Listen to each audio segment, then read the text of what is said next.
இந்த video skip பண்ணாம பாருங்க. அப்பதான் நான் என்ன விஷயம் சொல்றேன்னு உங்களுக்கு புரிய வரும்.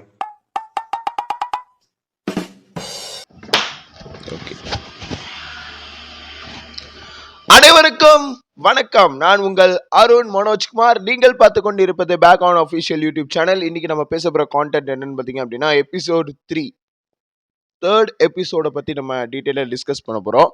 அதாவது ஜனனியோட இன்ட்ரோ காமிச்சு அதோட நம்ம கட் பண்ணியிருப்பாங்க இல்லைங்களா, அப்படியே அதோட கண்டினியூ பண்ணுறாங்க. எப்படின்னா விசாலாட்சி கிழவிக்கு பார்த்தீங்கன்னா உடம்பு சரியில்லாமல் போயிடுது.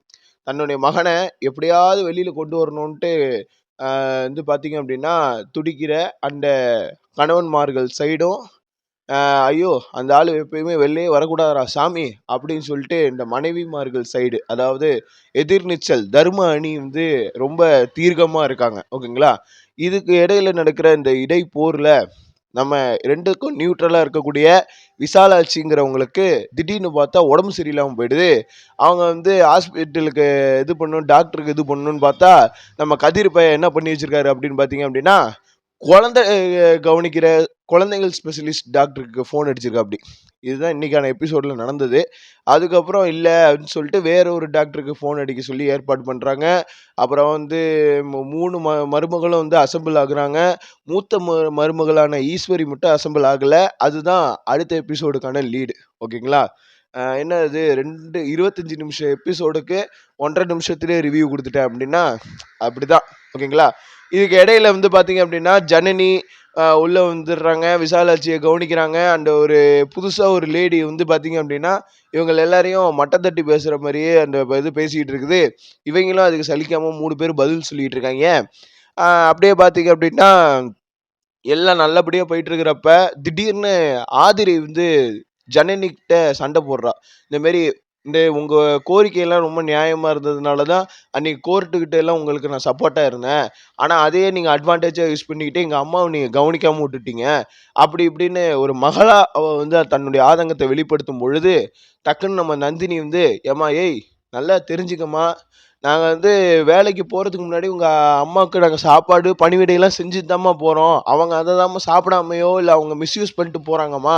அதுக்கு எங்களை என்னம்மா பண்ண சொல்கிற அப்படின்னு கேட்டு நந்தினி அவங்க ஆதிரியோட வாயை அடைச்சதாக இருக்கட்டும்.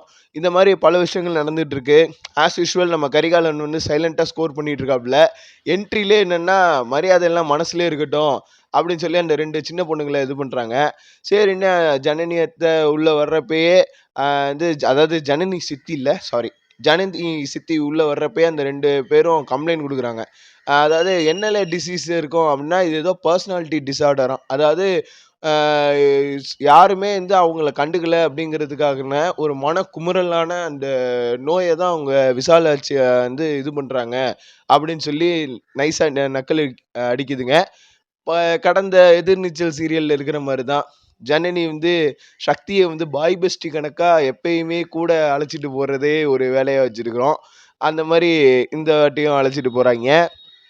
அது மட்டுமா அப்படின்னா வேற என்னென்ன நடந்துச்சு, வேற ஓவராலாக பார்த்தீங்க அப்படின்னா ஒரே ஹீட்டட் டிஸ்கஷனாகவே இருந்துச்சு. ஈஸ்வரியை பார்த்தீங்க அப்படின்னா இந்த வீட்டுக்கு திரும்பி கொண்டு வரணும் அப்படின்னு சொல்லி விசாலாட்சி ரொம்ப தீர்க்கமாக இருக்குது.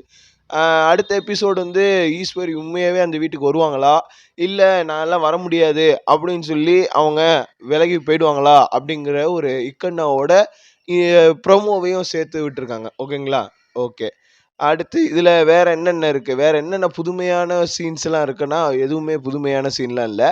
அப்படியே ரொம்ப யூஸ்வலாக ரொம்ப சட்டிலாக அதே சுற்றிலும் ரொம்ப ஹீட்டட் டிஸ்கஷனோட ரொம்ப நார்மலைஸ்டான ஒரு எபிசோடு தான் இந்த எபிசோட். ஓகேங்களா, அதனால தான் நான் இவ்வளோ கம்மியான ரிவ்யூ கொடுக்குறேன். அண்ட் இதில் யார் அதிகமாக ஸ்கோர் பண்ணாங்க இந்த சீரியலில், இந்த பர்டிகுலர் எபிசோடில் யார் அதிகமாக ஸ்கோர் பண்ணா அப்படின்னா ஆதிரை தான். ஆதிரை தான் ஜனனி கிட்ட ரொம்ப கேள்வி கேட்டுக்கிட்டு ஒரு மாதிரி ஆதங்கப்பட்டுக்கிட்டு இருந்துச்சு.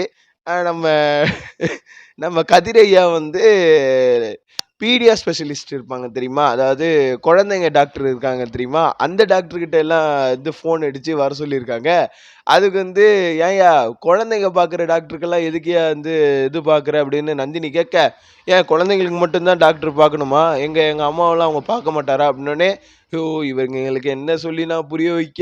அப்படின்னு சொல்லி பண்ண அந்த காமெடியா இருக்கட்டும். அது மாரி சில விஷயங்கள் கொஞ்சம் கலகலன்னு தான் இருக்கு. அதாவது சீரியஸான சிச்சுவேஷன்ல ஆங்காங்கே ஹியூமர தட்டி, அப்படியே மிளகு போட்டு நமக்கு பயங்கரமா சர்வ் பண்றாங்க. அந்த ஒரு விஷயமா இருக்கட்டும். அதுதான் எப்பயுமே எதிர்நீச்சலுடைய ஒரு சிக்னேச்சர் ஸ்டாண்ட்டே. சீரியஸான சிச்சுவேஷன்ல குபீர் சிரிப்பு வர வைக்கிறதில்ல. அதாவது இப்பல்லாம் டார்க் காமெடி அப்படி இப்படிங்கிறாங்கல்ல. இந்த மாரியான ஹியூமரு குடும்பங்கள் பார்க்கும் பொழுது அது பயங்கரமா கிளிக் ஆவுது அப்படிங்கிறப்ப, திருச்செல்வம் சார் வந்து இதையே இதையே அதாவது திருச்செல்வம் சார் வந்து த்ரில் செல்வமா அந்த இடத்துல காணப்படுகிறார். ஓகேங்களா? ஸோ அ திரும்பி நான் இன்னொரு இடத்துல சொல்றேன். ஜீவானந்தம்ங்கிற கேரக்டர் வந்து கொஞ்சம் கம்மி பண்ணிட்டு மோர் ஓவர் எல்லாரையுமே வந்து நல்ல இன்னும் ஷைனா காட்டணும் அப்படிங்கிற ஒரு விஷயத்தையும் நான் இந்த இடத்துல பதிவு பண்ணிக்கிறேன். இந்த வீடியோ இத்துடன் நிறைவடைகிறது. இந்த வீடியோ உங்களுக்கு புடிச்சிருந்துச்சு அப்படின்னா, உங்க ஃப்ரெண்ட்ஸ் அண்ட் ஃபேமிலி மெம்பர்ஸ்க்கு ஷேர் பண்ணிடுங்க. அண்ட் நம்ம சேனல் இதுவரைக்கும் சப்ஸ்கிரைப் பண்ணாதவங்க சப்ஸ்கிரைப் பண்ணிடுங்க. பக்கத்துல இருக்க பெல் பட்டன கிளிக் பண்ணிடுங்க. அண்ட் ஆ அவ்வளோதான். நம்ம கன்டென்ட் இதோட முடிஞ்சிருச்சு. நன்றி, வணக்கம். இன்னொரு விஷயத்தையும் சொல்ல மறந்துட்டேன் பாருங்க. அதாவது கிரீடம் அமைப்பு அப்படின்னு சொல்லிட்டு ஜனனி வந்து ஒரு அமைப்புல அவங்க வந்து சிறப்பா அவங்களோட பணிகள செஞ்சுகிட்டு இருக்காங்க. ஊருக்கெல்லாம் ஊழியம் பார்த்துட்டு இருக்காங்க அப்படின்ட்டு. அத வந்து மென்ஷன் பண்ற மாரி, கொஞ்சம் நக்கல் அடிக்கிற மாரி ஒரு விஷயத்த சொன்னாங்க. என்னன்னா, அ வயசான அம்மா பெரிய மனுஷி வந்து யாரும் கவனிக்காம, ஒருத்தி என்னடான்னா ஆட போயிட்டா, இன்னொருத்தி என்னடான்னா மசாலா பாக்கெட் அரைக்க போயிட்டா, இன்னொருத்தி என்னன்னா ஊருக்கெல்லாம் ஊழியம் செஞ்சுட்டு இருக்கா அப்படிங்கிற மாரியும், அண்ட் வந்து ரேணுகா வந்து நம்ம கரிகாலன கலாய்க்கிற மாரி. அதாவது கரிகாலன் வந்து ரேணுகாவ கலாய்க்கிற மாரி. "அக்கா நம்ம கதிர் மாமாவுக்கு மண்டைக்குள்ள ஏற்கனவே ஒண்ணு இல்லன்னு தெரியும். நீங்க ஏதாவது மசாலா அரைச்சு போட்டாலும் அது எதுவும் பண்ணாது." அப்படிங்கிற மாரி நக்கல் அடிக்கிறதா இருக்கட்டும். அதெல்லாமே இன்னும் கூடுதலாவும் என்ஹான்ஸ் பண்ற மாரி இருக்கு. ஓகேங்களா? அந்த அவங்களுடைய கேரக்டர் வந்து டாமினேட் பண்ற மாரி காமிச்சா தான், அந்த கேரக்டர் அந்த ஃபீமேல் கேரக்டர்ஸ்க்கு எல்லாமே ஒரு மவுஸ் கூடுற மாரியான ஒரு விஷயத்த நான் அந்த இடத்துல பார்த்தேன். ஓகேங்களா?